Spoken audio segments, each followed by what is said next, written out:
abantu bwe batambula safaari ne batalowooza kubeeka kaba kabonero kabi.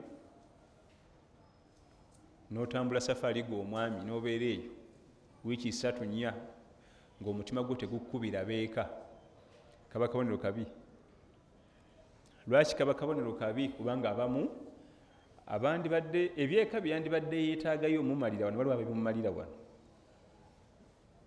Kati nga zi mwoteeri ezo ezimu ze tuyitamu nga tuli masafaari naddala ez'ebbeeyi ziba mbi, ziba mboofu, muba mujjuddemu buli kikyafu.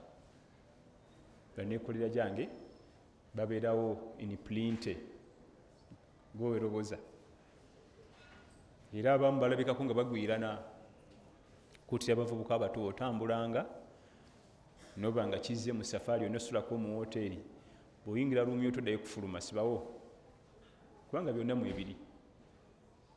Ekinaabiro, kacaayi, byonna biri omwo. Tofulumafuluma wabweru kubanga oluusi okemebwa. Yingira luumu yo sibawo. Ate bw'obanga wakatandika okutambula kyemanyiirizeewo nga lumu, kyemanyiize nga lumu, oleme kwemanyiiza mize mibi.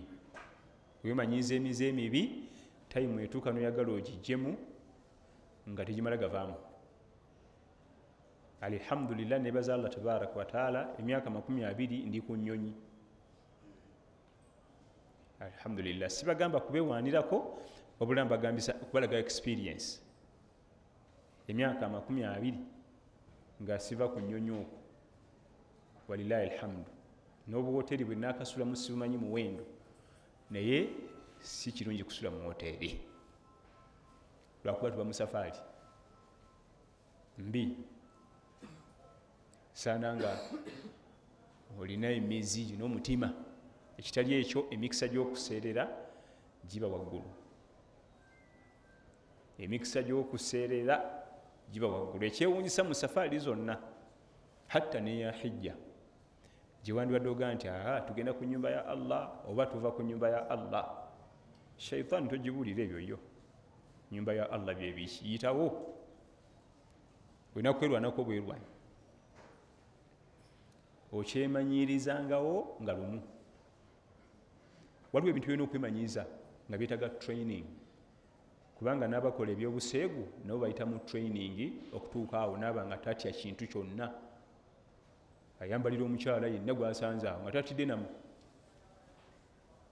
nawe osobola okutraininga omutima gwo nga tosobola kumwambalira. Mu byo tekakutandanga n'obaako omwana gwonyega ekigambo nga mukola naye awo mukolera awo. Ekyo kyemanyiize. Kaabe nga yanyiridde nadda ne mukati, togezanga n'omusinya ekigambo kyonna. Tekakutandanga n'ojja weyingizaamu emize egy'okukuta ne bammeidi, kubanga kasita otandika ogiyingira buli gwe balireeta newaba tafaananika. Ku mulimu kasita obyeyingizaamu buli gwe balireeta newaba talina makulu, kubanga kiri kiba kifuuse kirwadde. Ebyo byonna byonna just practice. Osobola okunyiga omutima gwo n'ogutraininga ne gufuuka ekyo insha Allah nga guguma era ne gugumiikiriza. Ne mu safaari ezo bwezito bwe ziba, so Allah tweke mu abo banywera mu safaari. Bw'okyemanyiiza biidhinihi tabaraka wa taala kisoboka n'otambula safaari nomalako emyaka 10 n'okwata ne 10 eddala insha Allah nga abalala banyumya gw'owulira biwulire.